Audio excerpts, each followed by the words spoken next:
ആദ്യം ശ്രീ സുരേഷ് കുമാർ, നോക്കൂ, ഇവിടിപ്പോ ഇന്ത്യ മുന്നണിയുടെ യോഗം എന്ന് പറയുന്നത് ഈ ഘട്ടത്തിൽ എങ്ങനെ ആ സഖ്യത്തെ മുന്നോട്ട് കൊണ്ടുപോകാം, സർക്കാരിനെതിരായ കേന്ദ്ര സർക്കാരിനെതിരായ പ്രതിരോധം തീർക്കാം എന്നതൊക്കെ ആലോചിക്കാൻ വേണ്ടിയായിരുന്നു.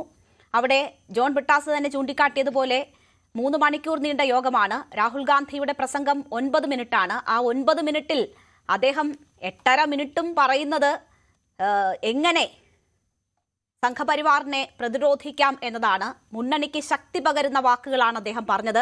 അതിൽ നിങ്ങൾക്ക് ബുദ്ധിമുട്ട് തോന്നരുത് എന്ന് പറഞ്ഞ് ഈ ഒരു കാര്യം ചൂണ്ടിക്കാട്ടിയതിനെ ഈ രീതിയിൽ വിവാദമാക്കേണ്ടതുണ്ടോ? മുന്നണിയുടെ കെട്ടുറപ്പിനെ തന്നെ ബാധിക്കുന്ന തരത്തിൽ ആലിംഗന വിവാദമാക്കി അതിനെ മാറ്റേണ്ടതുണ്ടോ? ഇന്ത്യ മുന്നണിയുടെ കെട്ടുറപ്പിനെ ബാധിക്കുന്ന നിലയിലുള്ള ഒരു നടപടിയും കേരളത്തിൽ അല്ലെങ്കിൽ ഇപ്പോൾ CPM-ന്റെ കേന്ദ്ര കമ്മിറ്റിയുടെ ഭാഗത്തു നിന്നോ സംസ്ഥാന നേതൃത്വത്തിന്റെ ഭാഗത്തു നിന്നോ ഉണ്ടാകുന്നില്ല. ഈ വരുന്ന കാര്യങ്ങൾക്ക്, അഭിപ്രായ പ്രകടനങ്ങൾക്ക് പ്രതികരണം എന്നുള്ള നിലയിൽ മാത്രമാണ് ഞങ്ങളുടെ ചില നേതാക്കന്മാർ അതുമായി ബന്ധപ്പെട്ട ചില അഭിപ്രായ പ്രകടനങ്ങൾ നടത്തിയിട്ടുള്ളത്. ഇന്ത്യ മുന്നണിയുടെ കെട്ടുറപ്പിനെ വളരെ പൂർണ്ണമായ നിലയിൽ സംരക്ഷിച്ച് കൊണ്ടുപോകേണ്ടുന്നതിന്റെ ഏറ്റവും പ്രധാനപ്പെട്ട ഉത്തരവാദിത്വം ആ മുന്നണിയിലെ ഏറ്റവും വലിയ രാഷ്ട്രീയ കക്ഷി എന്നുള്ള നിലയിൽ ഇന്ത്യൻ നാഷണൽ കോൺഗ്രസിന് ആ വലിയ ഉത്തരവാദിത്വമുണ്ട്. എന്നാൽ ഇന്ത്യൻ നാഷണൽ കോൺഗ്രസ് കഴിഞ്ഞ കുറച്ച് ദിവസങ്ങളായി ചെയ്തുകൊണ്ടിരിക്കുന്ന പൊതുപ്രവണത എന്താണ്? അതാണ് നാം ആദ്യം പരിശോധിക്കേണ്ടത്. നിങ്ങൾ നോക്കൂ, ഇപ്പോ തെരഞ്ഞെടുപ്പുമായി ബന്ധപ്പെട്ട് കേരളത്തിൽ രാഷ്ട്രീയ ക്യാമ്പയിൻ, പൊളിറ്റിക്കൽ ക്യാമ്പയിൻ എത്തിച്ചേർന്ന ഏറ്റവും പ്രധാനപ്പെട്ട ഇന്ത്യൻ നാഷണൽ കോൺഗ്രസിന്റെ നേതാവും ഇന്ത്യ മുന്നണിയുടെ നേതാവും കൂടിയായിട്ടുള്ള ശ്രീ രാഹുൽ ഗാന്ധി, അദ്ദേഹം ഇവിടെ എത്തിയതിനു ശേഷം നടത്തിയിട്ടുള്ള വിവാദ പ്രസ്താവനകളെ സംബന്ധിച്ച് നമുക്കറിയാം. അത് ഇന്ത്യ മുന്നണിയുടെ കെട്ടുറപ്പിനെ തന്നെ ബാധിക്കുന്ന നിലയിലാണ്.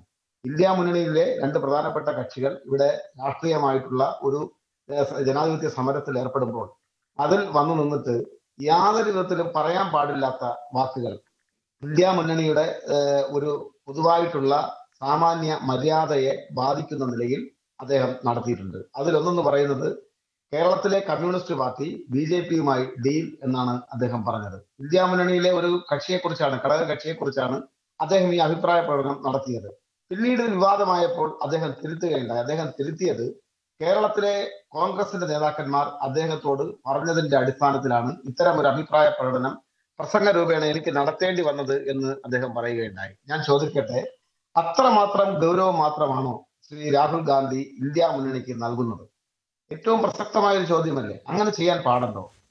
ഒരു ഉത്തരവാദിത്തപ്പെട്ട ഇന്ത്യ മുന്നണിയിലെ ഏറ്റവും പ്രധാനപ്പെട്ട രാഷ്ട്രീയ പ്രസ്ഥാനത്തിന്റെ നേതാവ് കേരളത്തിൽ പൊതുജനങ്ങളെ കാണുമ്പോൾ ഏതെങ്കിലും കോൺഗ്രസിന്റെ നേതാക്കന്മാർ, പ്രാദേശിക നേതാക്കന്മാർ പറഞ്ഞു കൊടുക്കുന്ന വാക്ക് അപ്പാടെ മൈക്കിന് മുന്നിൽ വന്ന് വെച്ചടി വിളമ്പുന്നതാണോ അദ്ദേഹത്തിന്റെ രീതി?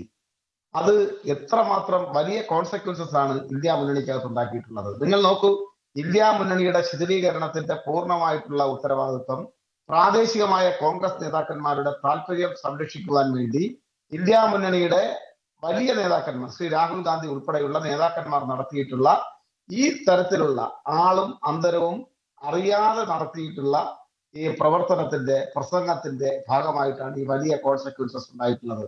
തമിഴ്നാട്ടിൽ DMK സ്വയം പിരിഞ്ഞു പോയിരിക്കുകയാണ്.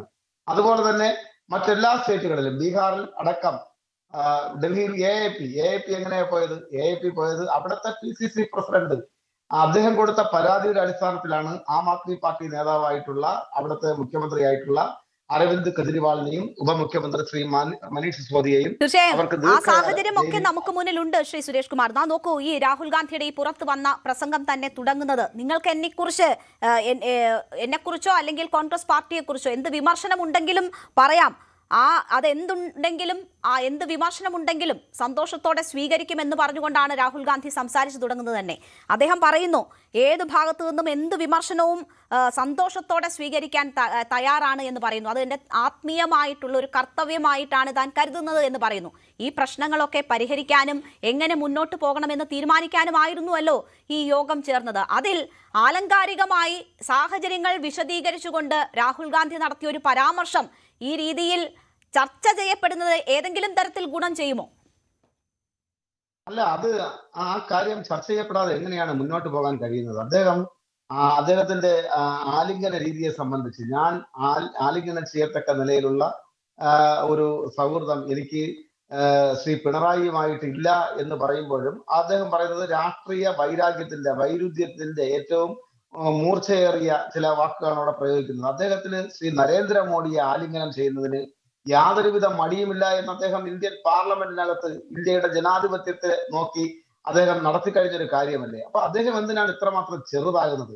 ഇന്ത്യ മുന്നണിയിലെ ഒരു നേതാവ്, ഏറ്റവും പ്രധാനപ്പെട്ട നേതാക്കളിൽ ഒരാളായിട്ടുള്ള ഭാവി ഇന്ത്യ വളരെ പ്രതീക്ഷയോടുകൂടി നോക്കിക്കാണുന്ന ഇന്ത്യ മുന്നണിയുടെ നേതാവ് ഇത്രമാത്രം തരം താഴാൻ പാടുണ്ടോ? എത്രമാത്രം അദ്ദേഹം ചെറുതായി പോകുന്നു? അദ്ദേഹത്തിന്റെ പിന്നിൽ നിന്നുകൊണ്ട് ആർപ്പ് വിളിയോടുകൂടി കമ്മ്യൂണിസ്റ്റ് പാർട്ടിയെ തികഴ്ത്തി സംസാരിക്കാൻ പ്രേരിപ്പിക്കുന്ന ആളുകൾ ചിലപ്പോൾ അദ്ദേഹത്തെ ഈ കാര്യങ്ങളിൽ പ്രോത്സാഹിപ്പിച്ചുകൊണ്ടേയിരിക്കുന്നുണ്ടാവാം.